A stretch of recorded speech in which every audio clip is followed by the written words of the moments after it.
இன்றைக்கி ஸ்லீவில் நம்ம கைக்குழிவு கட் பண்ணுவோம்ல, அதை எப்படி கட் பண்ணணும்னா, ஃபஸ்ட் எடுத்தோன்னே 2 சைடுமே நம்ம கிளாத்து கட் பண்ணிவிட்டு இந்த மாதிரி சாதா ப்ளவுஸில் வந்து கட் பண்ணும்போது நம்ம இந்த குழிவை வந்து கட் பண்ணக்கூடாது. இது ரெண்டுத்தையுமே அடிச்சுட்டு அதுக்கப்புறம் இந்த ஆப்போசிட்டையும் ஒன்றா வச்சுக்கோங்க.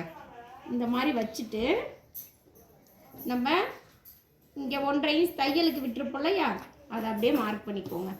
அர்க்கட் ஃபஸ்ட்டே நம்ம குறிக்கும் போது போட்டுக்கணும். போடாமல் இருந்தீங்க அப்படின்னா இந்த மாதிரி மார்க் பண்ணிவிட்டு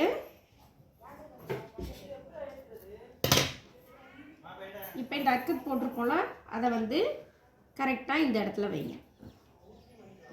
இந்த மீதம் வருது இல்லையா, இதை எக்ஸஸாக வரதை அப்படியே கட் பண்ணுங்கள்.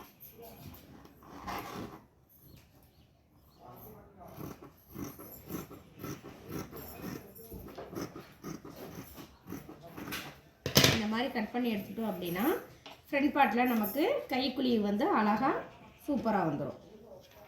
இது மாதிரி ட்ரை பண்ணி பாருங்கள்.